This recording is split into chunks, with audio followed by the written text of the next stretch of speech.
Yo, what's going on everyone? It's TK and today I'm going to showcase a few of my own base layouts that I designed for the clan capital, and if you copy these late, you are not going to be able to do that anymore as the links will get expired in clan capital after a few weeks or a few months, so make sure you copy it ASAP and let's dive into this video. Alright, the first base I'm going to have the Goblin Mines right here, and guys, this base in general is a bit more harder to build as the other ones because we got railings in the middle. Like, you can't do much about them.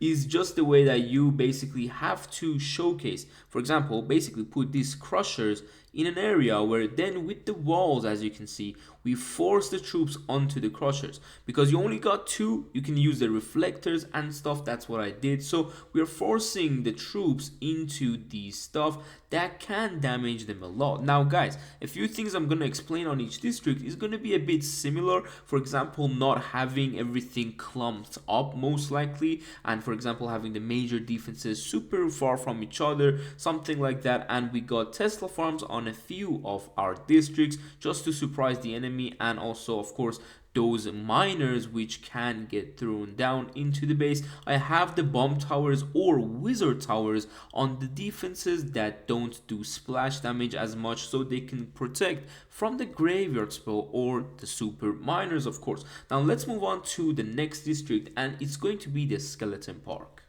Okay, here we are on the skeleton park, and it's going to be an interesting one because take a look at the double entrance. Now this one is a bit different than the other one, of course, because I'm going to start to make these bases for the super miners, right? But take a look at the first thing first is the frost spell value. You cannot frost these two together, or same as other major defenses, they are further away from each other. But the main thing is that, for example, if the attacker wants to start from this side, the bombs and the reflectors, the of course giant cannon, everything will be directed to only one building, which the super miners will clump up. It's the same as the other side, which some people might think is easier, or some people might use dragons or air stuff to go through this area, which that's why we got the Teslas for, and of course those zap traps. So ground and air are both protected on this side, and mostly a lot of people actually do choose that side to start, but it has more traps, so it's like a small thing that you can play with, like the attackers and stuff.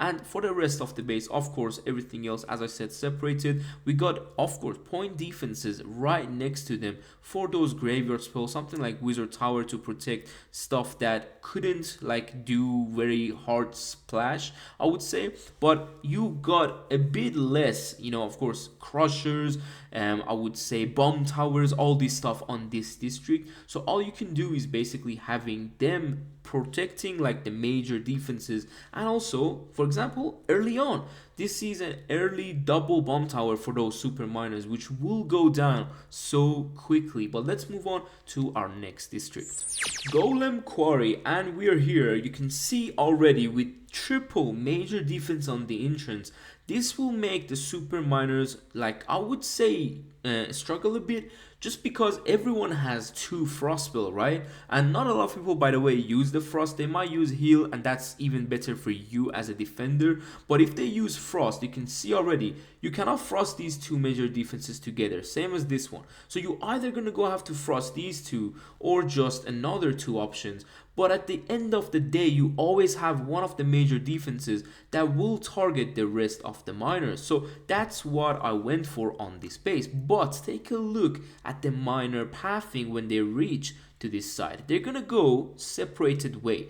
Or if you go, for example, from here with the miners, they might end up all going to the top side, but that's not the point. The point is the crushers.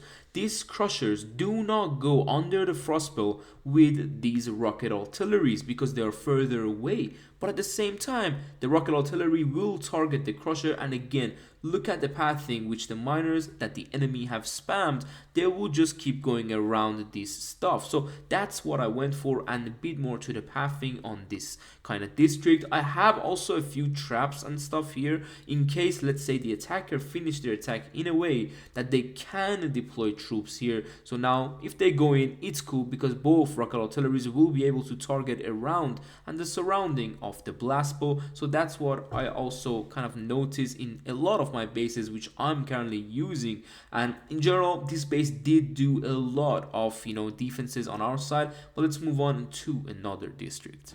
Balloon Lagoon is the perfect example of not having as many splash damage defenses. Of course we got a few rocket artilleries, but like wizard towers or bomb towers, mortars are the important ones that can be used next to, for example, the rocket artilleries. So here you need to watch out for the graveyard spell sometimes, and also the super miners. So take a look at our entrances. We got one here and then exactly the similar one the other side, but let's talk about, for example, one of it.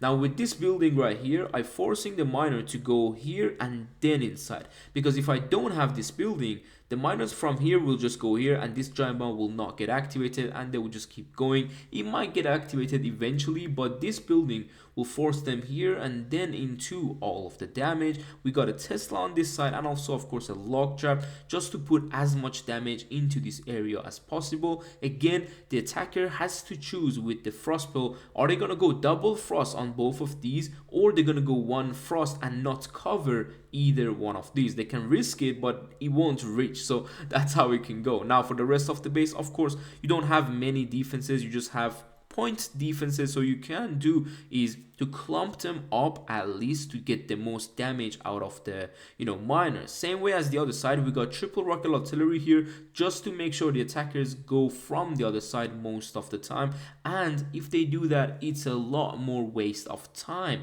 That's something that I've noticed with the super miner could happen, is a time fail, and it did happen a few on this base. The other side again is a similar way. We have bombs, the lock traps and everything covering all things that are entrance of the miners. I got a little maze on the top side, nothing crazy, just for those spammers on the ground with like I don't know, maybe Pegas or Giants or something. There is some, trust me, there is some of them that could get annoying for your bases, so you can do this little wall stuff that could help you out. And if you don't notice, there's a lot of double tile kind of gaps in every single one of the bases on every district. But let's move on to Dragon Cliff. Now, one of those districts that could stop the super miner for longer attacks, and if it's built correctly, is the Dragon Cliff.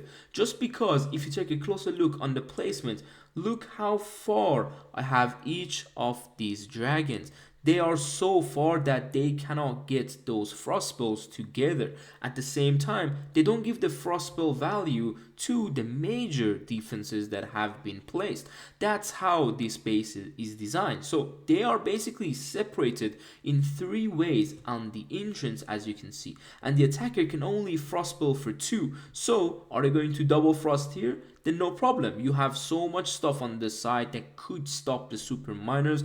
Or if they're going to double frost the other ones like this and this, they can still go at the same time. Is always the same, man. If you're gonna double frost here, you can go, but there is so much stuff that is not going to be under the frost spell. And overall, that's how Dragon Cliff you mainly want it to be. There's 2 key things, and those are the bomb towers and the air defenses on the dragon posts, because the bomb tower is good for the graveyard spell and the air defense is good for those kind of what you call this troop again, I forgot his name, the inferno dragons that are kind of targeting the super dragon and killing them just one-on-one. That's why I got the air defense on nearly every dragon post, so we can defend as much as possible. But let's move on to another base, which is going to be the Builder's Workshop. We got another anti-super miner base on the Builder's Workshop, and you can already see with the quadruple giant cannon, that's why we are covering every entrance for this base. Let me actually change the color here. As you can see, we got crushers, but then at the same time I'm using wizard towers as entrances just to do more damage. Now if you look at the blast bows, this is the toxic one, because the double frost will be used on these 2 compartments. That's normal. But then you got blast bows, which then the super miners will eventually keep going around it. It's the same as the other one. The blast bow will not be frost spelled on to with the other defenses, and it's just covering everything nicely. It's even covering the crusher, as you can see. It's the same way as the other one. Of course, not the edge of the crusher, but still it's covering it decently enough. Now with the Teslas, something I changed on this base, because the original version I built wasn't this exact Tesla placement. It's now better because you frost spell here, right? right? And I used to have the Teslas inside, but the Teslas would have gotten frozen. That's why now I have the Teslas to the outside, so they do not get frozen when the super miners go in. They're gonna come up and then be a surprise and damage the super miners actually quite a bit. So that's the thinking behind the Tesla placement on the edge, which the super miners wouldn't like clip them. When they drop the super miner, it will go to the defense that is visible, then the Tesla will pop up. So that's when I put the Tesla there. Of course, we have the zap traps for the battle rams, for those miners, dragons, everything else. If you notice, we got air defenses also early on every single one of these compartments, except that this one maybe is just a small mistake. You can place this air defense right next to this giant cannon just to have another air defense there in case of an air attack. But in general, the base is designed to protect from the super miners. Let's move on to the Wier Valley. Okay, I'm not even gonna lie, the Wier Valley is one of the very weakest district in Clan Capital, and the only thing you have as a huge splash damage is the giant cannons, which on these attacks, like on these defenses and bases, I tried my best to clump everything close by, so the miners will keep going down and up and down and up, but at the same time, because the giant cannon will be frozen with the frostbow, I have this raid cart like post a bit further away from the giant cannon, not this one, but still we got two other ones a bit further so they don't get frozen and they can still help up a bit as well. You know, it's not the biggest help, but it's at least something that could have been prevented if you have it right next to the giant cannon and get it frozen. It's gonna be tougher, but still this base will be kind of basically like that. There's a lot of double tall gaps between the walls and the defenses because of super of course wizards and the sneaky archers. I think that is what is called in the Clan Capital, but still you can see the amount of the double tile gaps and of course the closed walls for any ground attack. So that's how simply I can put it for you. We can move on to the Barbarian Camp.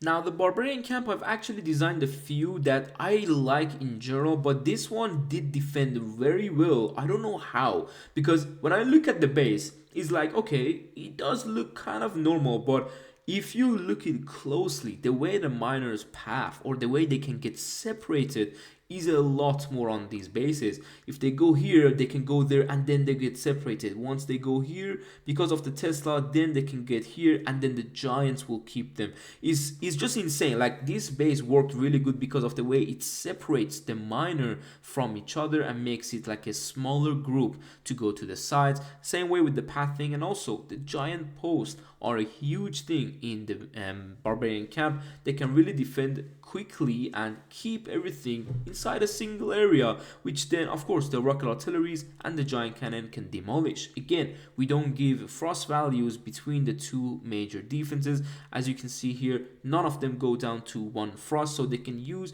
2 frost on each of these. But in general, the Barbarian Camp just has so much point damage and it's crazy. At the same time, you got bomb towers, as you can see, that I'm placing close by to these major defenses for the graveyard value, and the mortars on the back end will be a pain to deal with because they will keep hitting those shots on the miner, and you can see both of the mortars won't go down to one of the frostballs, so you are going to have one of them a bit up and going to annoy the attacker. So that's how the Barbarian Camp goes. We got early traps as well. I believe we got only 1 luck trap. I'm trying to find it, but hold on, I can't see it, but I think we may have 1 luck traps, or maybe that was Wier Valley. Maybe I'm wrong, but still, this is the Barbarian Camp. Let's move on to the last district, which is the main one and the Capital Peak. Capital Peak, now one of the bases that is defending crazy for us in this clan, and it's this base because the amount of damage is crazy, and we have more than 5 major defenses around the entrance of the miners. So you can take a look. Imagine yourself having 2 frostballs, right? But look, we got a major defense here targeting a lot of the things from the side. We got double major defense on these sides and then another one here. But then the core, and not a bit to the core, I would say the entrance of the core is insane with the damage, and you got multiple giant bombs and small bombs with the zap traps, and it's insane amount of damage if the attackers even don't have the frostbow, it's gonna be way worse, because these blast bows and the capital hall itself will rain down on enemy troops. Like, the choices of the frostbow is a lot on this base, and that's why it's been defending so good. At the same time, I got a back end rocket artillery to annoy everything else that is coming through the side and finishing the base, trying to get that extra attack, or basically better say extra defense in our base. And I mean, the capital peak itself is strong, the capital hall, sorry, so you want to have it covering as many major defenses as you possibly can. You can see this capital peak covers 6 major defenses. That means every time the miners are on one of them from any different angles, this capital peak will rain down on them. And if they don't froze it, like frost it or freeze it, however you want to call it, it's gonna be a tough end and a tough start in general. So that's how the capital peak goes. Of course, I'm not gonna kind of mention the super giant post and the dragon post. They are just extra splash damage, and of course some I would say basically time wastements or HP waste of the miners, but still this is our capital peak, which is defending insanely. So make sure you copy the links down below and let me know how they do for you, and hopefully I'll see you soon in the next video. Take care and peace.